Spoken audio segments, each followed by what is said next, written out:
Hello everyone. Today I want to sort of reflect on my anti-blue experiment in Canadian Highlander and talk about the lessons that I've learned from playing, quote-unquote sideboard cards in Canadian Highlander. Obviously we don't have sideboards, but these are cards that you would normally see in sort of sideboard slots in 64 formats.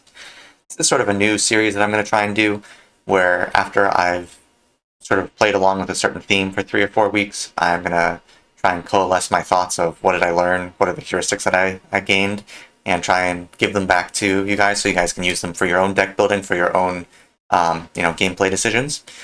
And this is meant to be a little bit less formal than some of the other theory videos that I usually do. So let's get into it.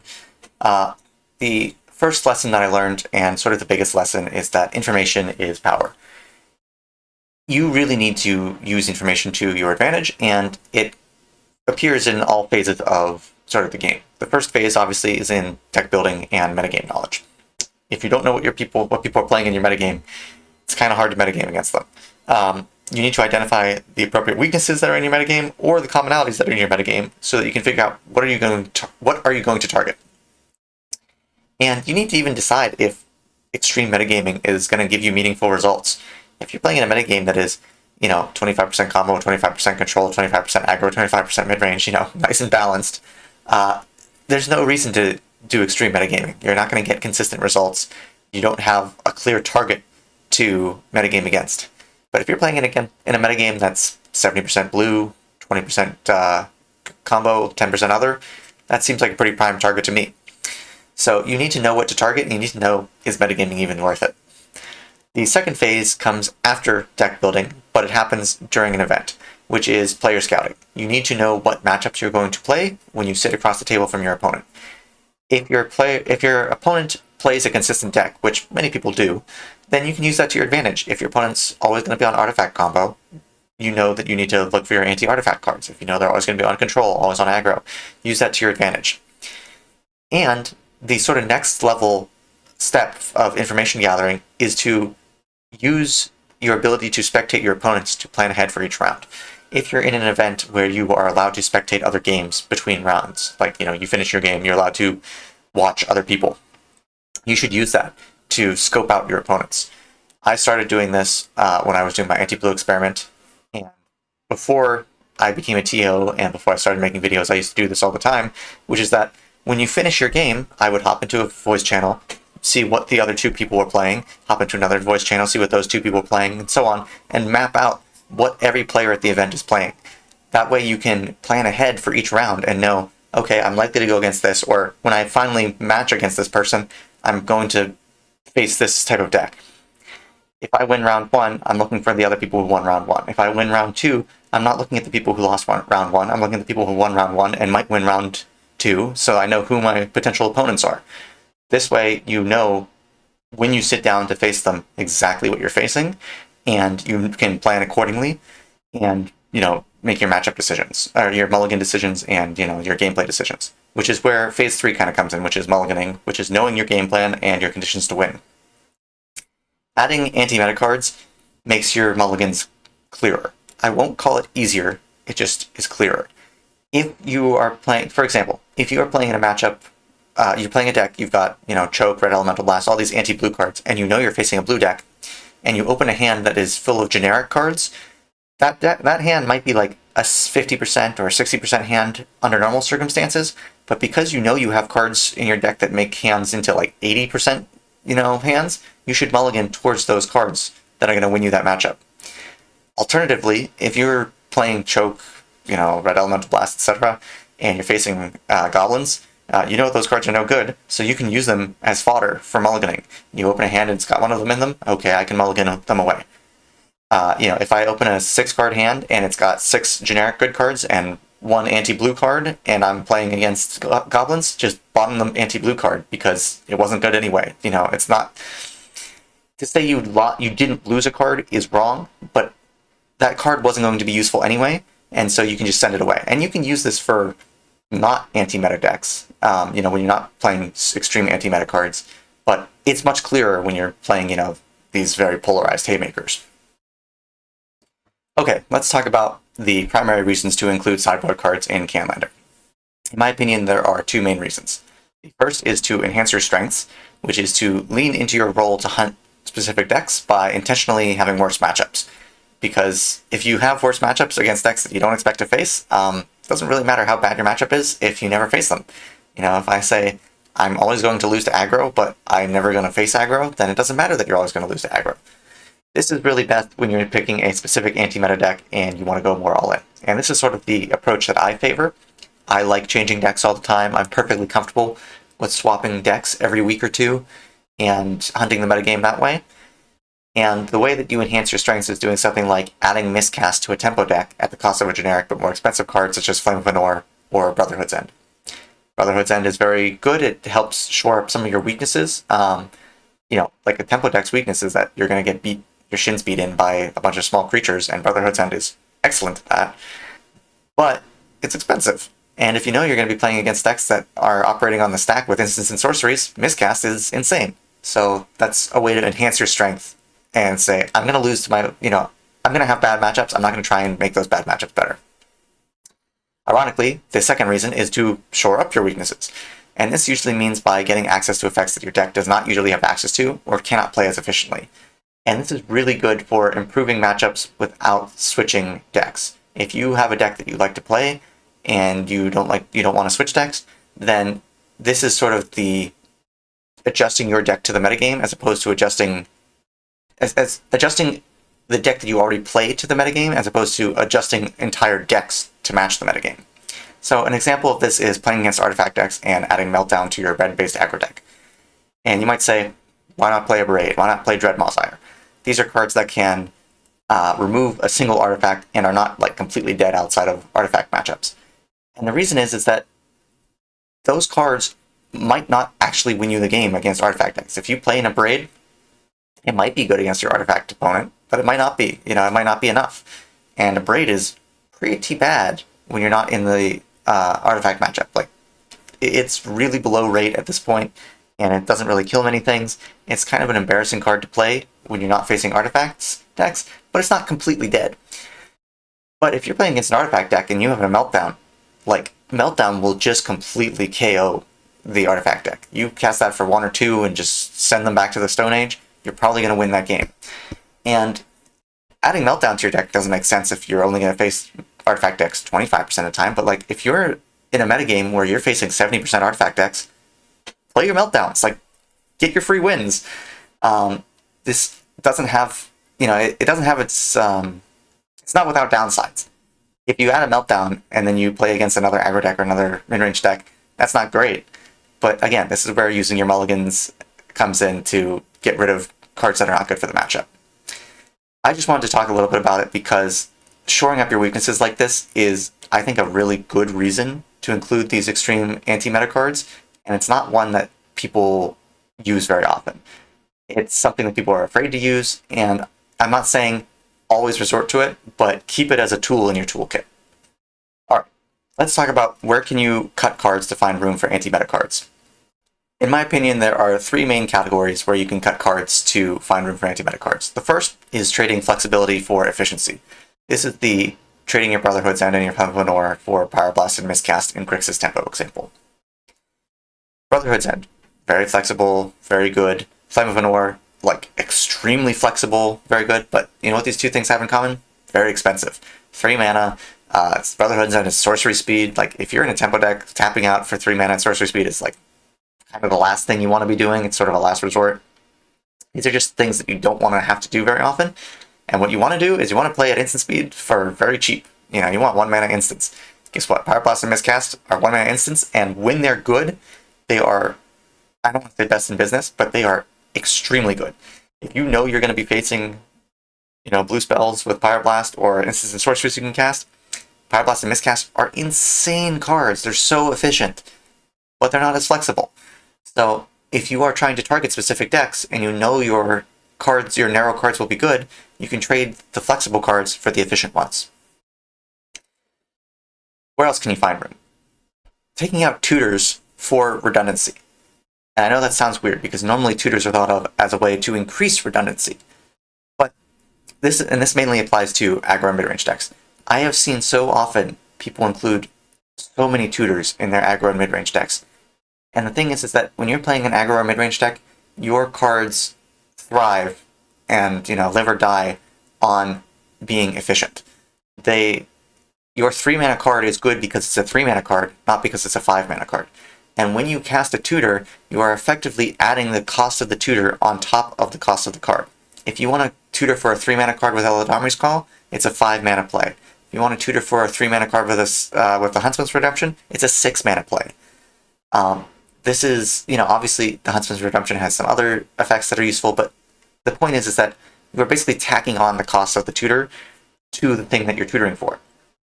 But if I know I just want my anti-blue can't be countered stuff, can't be targeted stuff, I should just play more hexproof can't be countered things. I should play Thrush, I should play Ceratops, I should play Carnage Tyrant, whatever.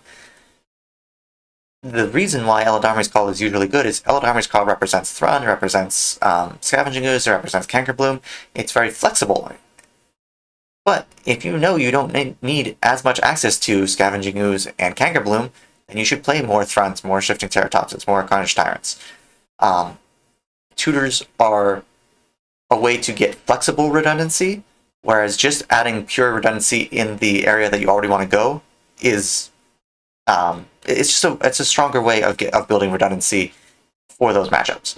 And in a sense, it's almost trading flexibility for efficiency, but instead of targeting specifically flexible spells, it's targeting tutors, which are kind of catch-alls. The last place that you can go is removing density for silver bullets. So when I was building my Jund aggro deck, I looked at things like Mosswood Dread Knight and Fabled Mirrorbreaker. I said, you know what, these are pretty good cards for aggro or mid-range, but do I really need the 37th, 38th, 39th threat? Or can I just stay at like 36 threats and add in Choke, add in Maddening Hex? If I'm playing against a combo deck, Maddening Hex is going to completely annihilate them. If I'm playing against a blue deck, Choke is really strong. If I play against those and I play Mosswood Dread Knight or Fabled Mirrorbreaker, those cards are fine, but they're not amazing. And is my deck really going to suffer from going down 2 more creatures, 2 more threats? Probably not. So that's sort of the last place where you can find room for anti-meta cards, in my opinion, is trading density for silver bullets. Speaking of density, let's talk about densities.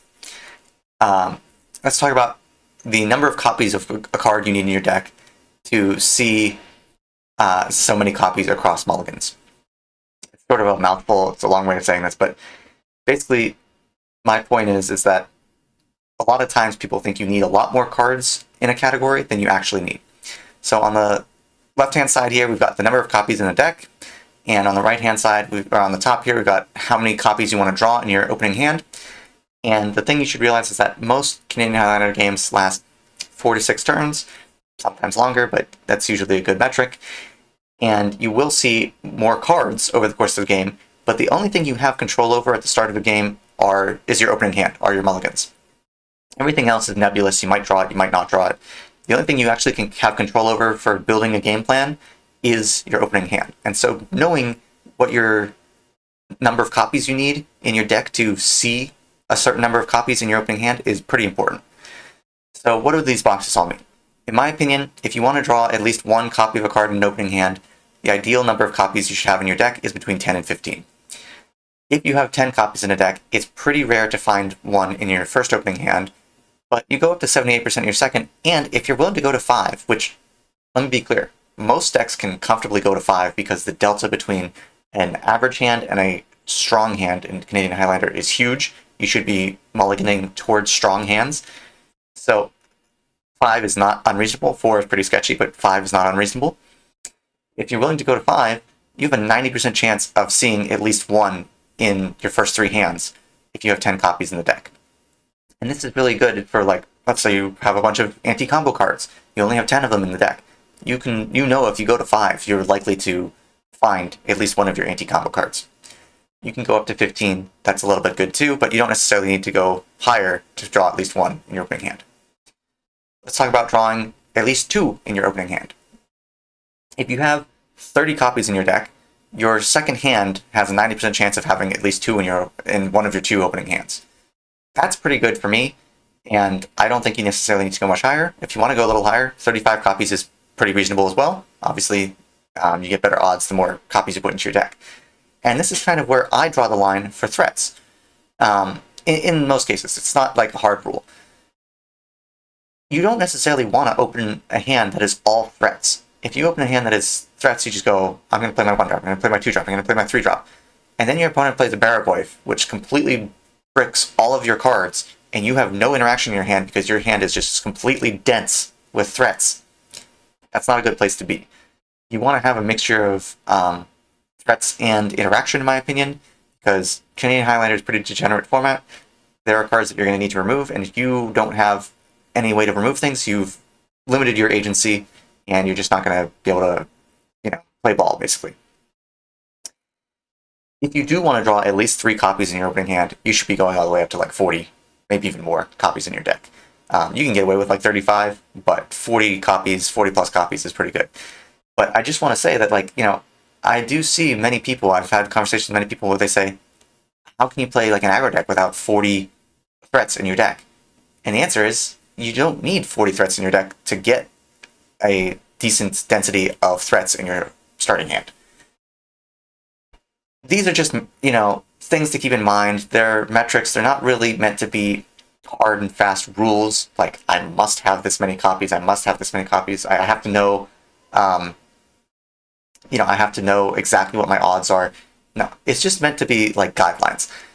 Do I want to turn 1 accelerant? Well, if I only have 10 accelerants in my deck, then my odds of getting 1 in my opening hand are pretty low. Maybe I should go up to 15. I want a removal spell in my first hand. I want to have at least 2 to 3 threats in my hand. Maybe I should be hovering between 30 to 40 range. I don't necessarily need to go up to 45. Maybe if I'm playing Survival of the Fittest and I always want my Survival of the Fittest to be active, I need to go up to like 40, 45. The point is that these are guidelines to help you with figuring out how to deck build and how to mulligan. I know that I want to have game against combo decks. I should have probably at least 10 things that can help me against the combo decks, because if I have less than that, my odds of finding them on my first 3 hands are really low. I'll probably have to go to 4, which is not really, tenable in most situations. So I should up my density.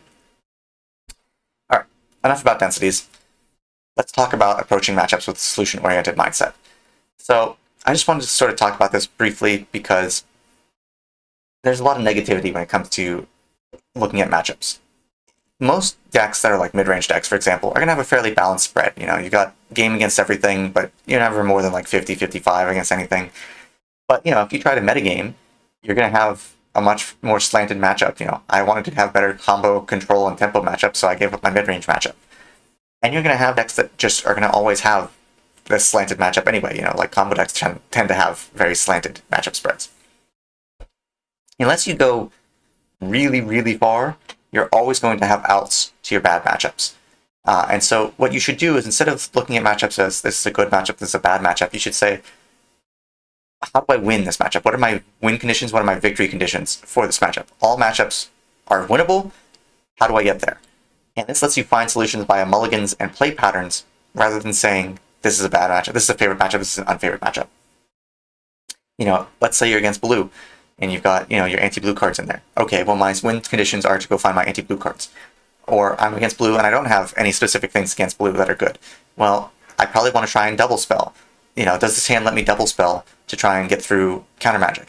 Does this hand, can this hand afford to double spell? Or should I just be jamming threats constantly and make them have it? If I'm playing against a combo deck, do I tap out on turn 2 to play my creature so that I can have pressure?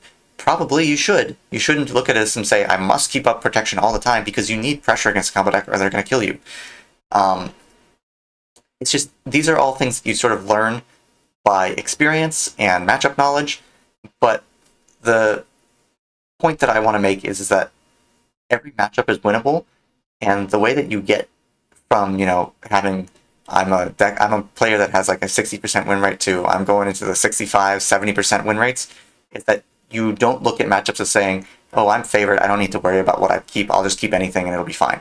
Because then you'll die to a god hand. You'll need to say, is this hand actually good in this matchup? Like, is this hand like just an average hand, or should I go for something better? Or you'll say, this matchup's so unfavored, no matter what I do, I'm going to lose it. If you resign yourself to losing a matchup, it's a self-fulfilling prophecy. You're going to lose that matchup. Instead, you should say, here's the matchup, here's how I win, how do I get there? And that's sort of the solution-oriented mindset that I think is much more helpful. I could spend a whole video talking about this, but I just wanted to briefly talk about this because it's very clear when you include heavy anti-meta game cards, heavy sideboard cards, it makes your matchups much more slanted, and it makes it much more common for you to fall into this trap of, oh, this is favored because I'm just because I'm playing, anti-blue cards, I'm favored against blue, or just because I'm playing anti-blue cards, I'm unfavored against, goblins. You need to reframe your mindset so that you don't just look at it as favored versus unfavored and say, what are my win conditions? What are my solutions? All right, enough about that. Let's talk about what makes a good anti-meta card. And these examples below are all examples for anti-blue. So I tried to find what was the sort of common thread amongst all the cards in my experience and in my testing. And the common thread that I sort of reached was agency. If a card gives you agency or takes away your opponent's agency, that's a good candidate for an anti-meta card. So let's sort of just talk about these examples that I have here as sort of case studies. Chains of Mephistopheles against blue remove some agency. You might say, Chains of Mephistopheles must be good against blue because they always are drawing cards. That's how they're always beating me. Every time you think about losing against blue, it's they recalled me, they cruised me, they, whatever. But the thing is that blue doesn't necessarily have to draw cards. They could have the play that is Ragavan to counter everything that you play, or remove everything and play a Baragoyf, or they just play a Flage and escape a Flage and they kill you. It doesn't necessarily remove enough agency from your blue opponent, while also not really doing anything to affect the board. And it is dead in a lot of other matchups, which is true of a lot of other polarized hate cards. But the Chains of Mephistopheles removing agency is not consistent. So that's why I think it's a bad anti-meta card.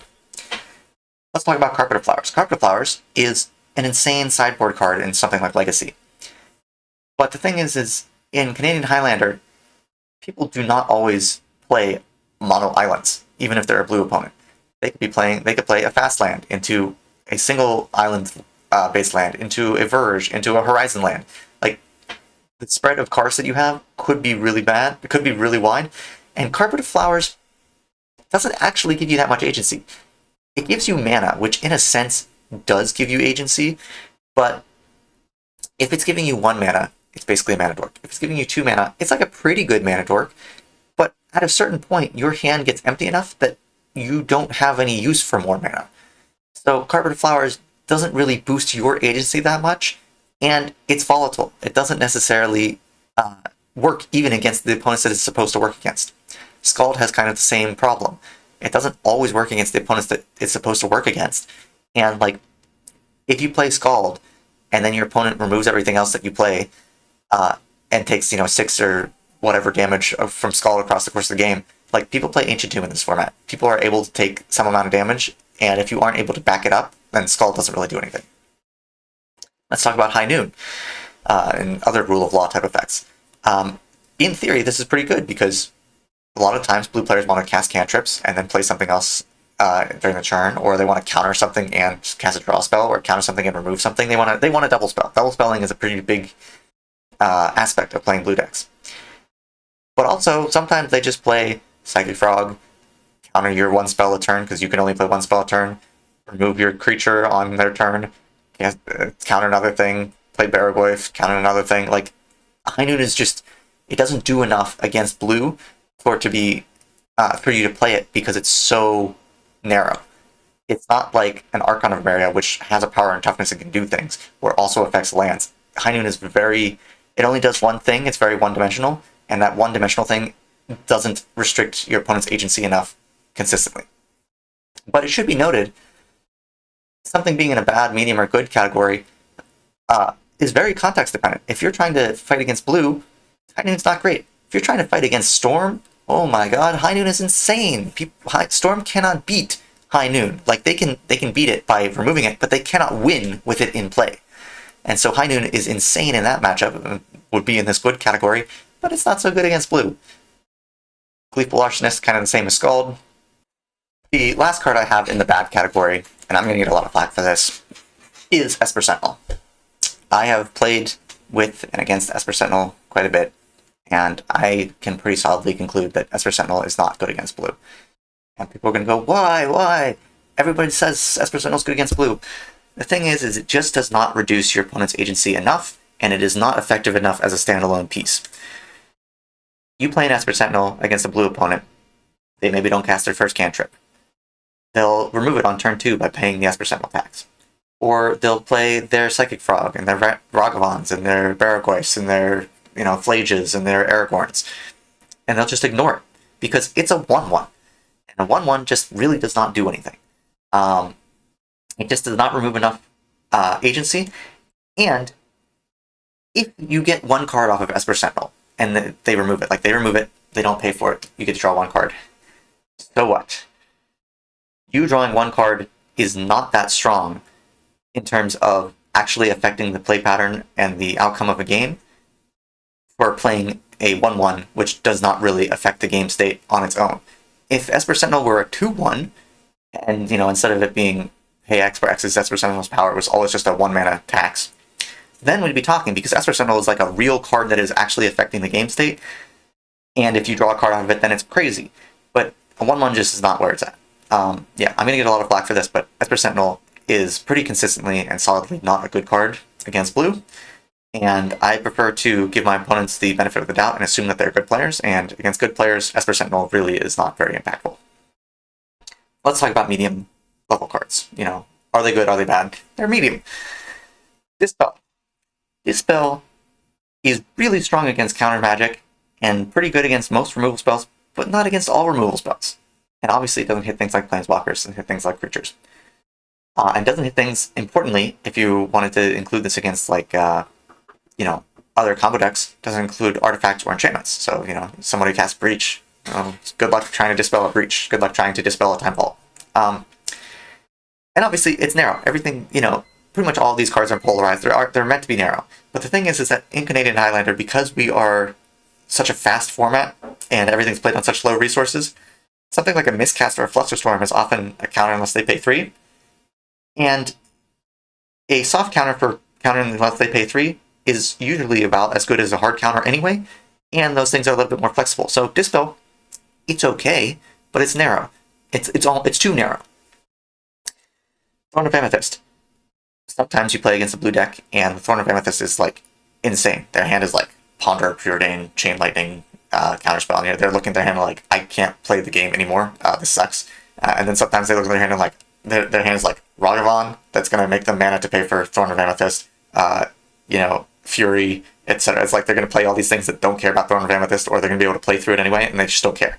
And unlike something like Thalia, it's not a body.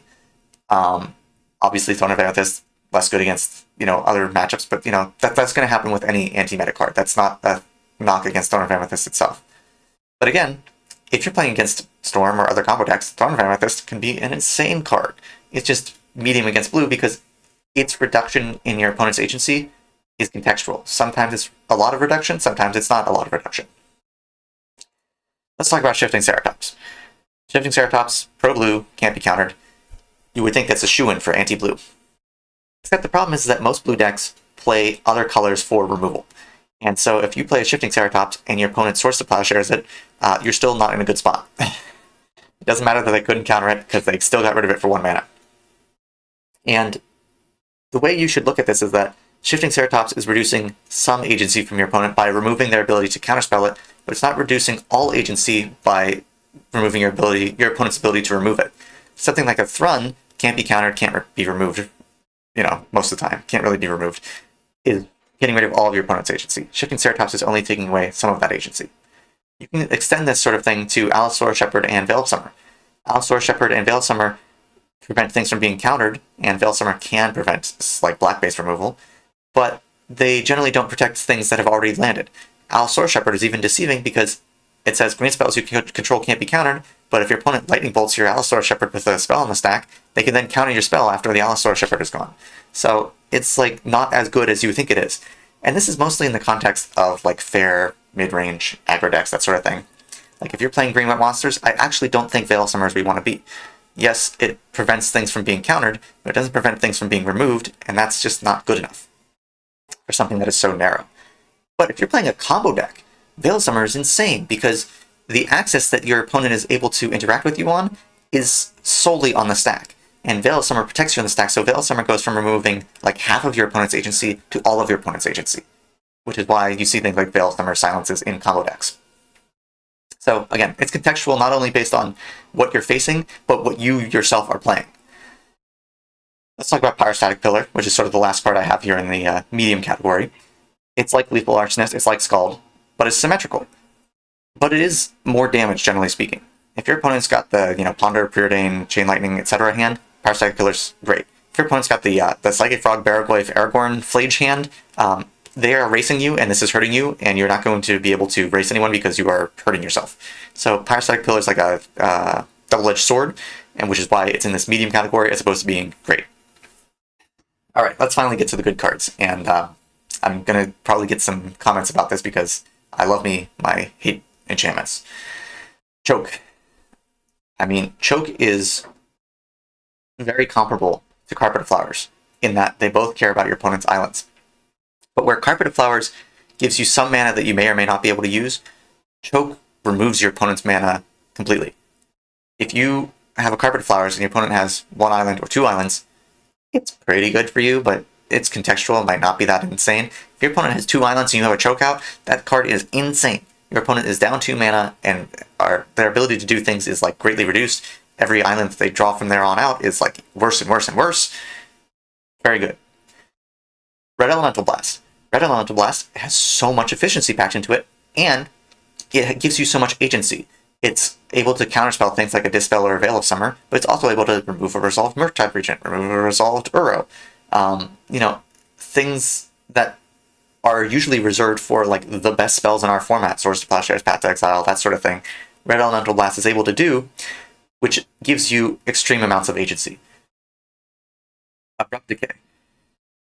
So unlike something like Shifting Ceratops, where not being able to be countered leaves you open to being removed, Abrupt Decay, being a removal spell, essentially removes most of its counterplay.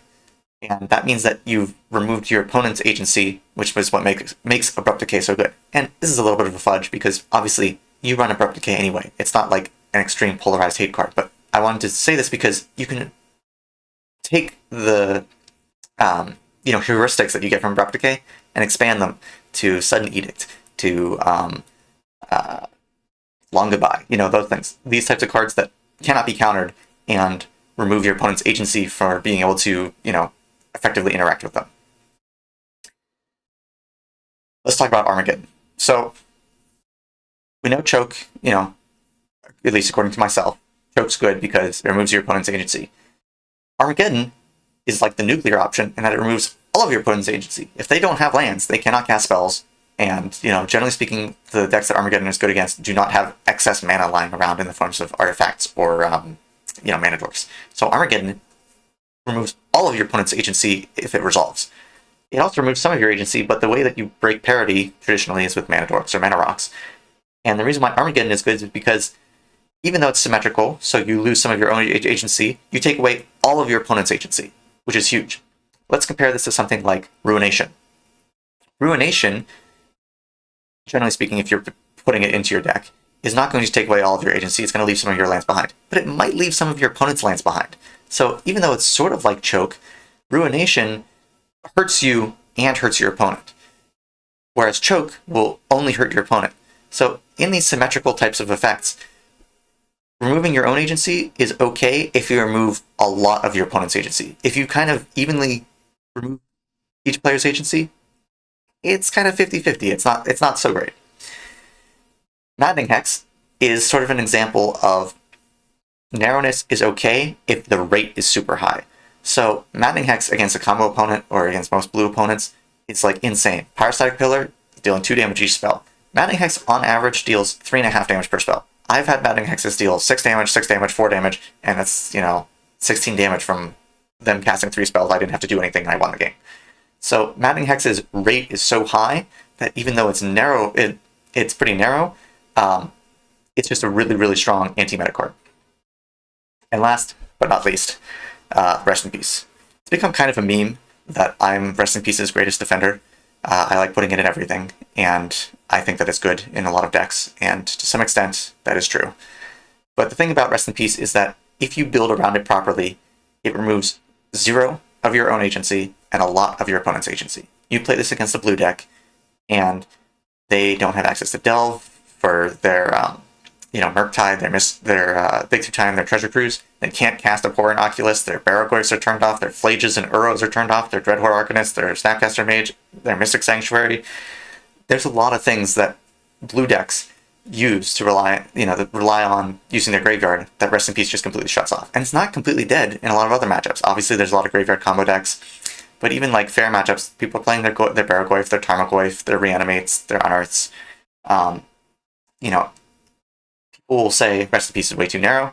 I actually think it's one of the least narrow effects in this format, as far as like polarized anti-meta cards go.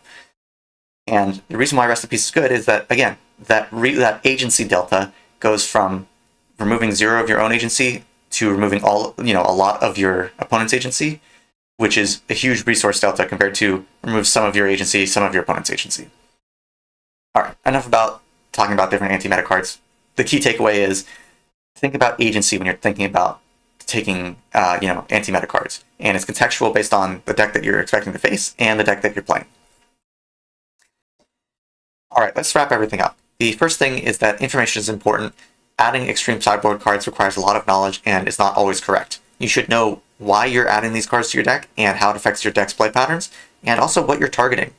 You'll see this a lot actually with decks that are ports from EDH. You'll see things like Nature's Claim or Croson Grip, and these are very narrow cards because in EDH everybody's got artifacts and enchantments, which is not necessarily true in Canadian Highlander. And it's not that it's wrong to run those cards, you just need to know what are you targeting and is it worth putting these extreme cards into your deck for those matchups. If you don't understand your play patterns, how it affects your play patterns, adding extreme sideboard cards can hurt more than it can help. And you should go in with knowledge. Like, knowledge is really key. Understanding densities for finding cards in your opening hand really helps to inform your deck building, and also how well you can dig for cards using your mulligans. If you say, I need, a turn 1 accelerant, or I need, whatever going, I need my opening hand to look like this, you should know how that helps you build your deck. And if you know, okay, I'm in this matchup, I'm looking for this type of card, how likely am I to find it with mulliganing can be really helpful. Like, if you've got 5 cards that are good in a matchup, probably not worth mulliganing towards them because it's going to be too hard to find them. But if you got 10 or 15, go for it. Knowing what you're facing is really vital for success, because if you sit down across from your opponent and you have no idea what they're playing, and you open your hand and it's got chokes and red elemental blasts and a Johnny's and all that stuff, like, you don't know which cards are good and which cards are bad. So if you know what your matchup is, that really helps inform your ability to correctly utilize extreme sideboard cards. Don't get obsessed with matchup spreads. You should chase your win conditions. If your deck is favored into another deck, you should know why it's favored, and you should chase those cards that are good in that matchup. If your deck is unfavored in a matchup, you shouldn't say, I shouldn't give up and say, I can't win this. You should say, what are my outs, and how can I dig to them? What are my play patterns that are going to give me the best chance to win the game? That doesn't mean that you're always going to win the game, but it's better to face things with a positive mindset and a proactive mindset, rather than saying, my deck's good here or bad here, and that's just how it's going to be. And then finally, the best anti-meta cards are those that maximize your personal agency or minimize your opponent's agency. Some cards are less all-in, and thus are much easier to run. These are things like Thalia's, Archon, etc. But if your card is going to be polarized, like a choke or whatever, it should have a very high impact. If it doesn't have a high impact, it's just sometimes good, sometimes bad, or when it is usable, it has a mediocre effect, you probably shouldn't run it. So that's all I really wanted to say. Thank you so much for watching the video. If you want to continue the conversation, feel free to leave a comment down below on YouTube, and I'll try and get back to you. Or you can reach out to me on Discord. I love talking about this stuff, and obviously it's a topic that I care a lot about. This series is sort of new and experimental, and I'm going to try and continue it going forward. So if you have any feedback on it, feel free to let me know. And if you liked it, feel free to leave a like and subscribe, all the normal YouTube things. But until then, thank you again for watching. Have a great day, and I will see you next time.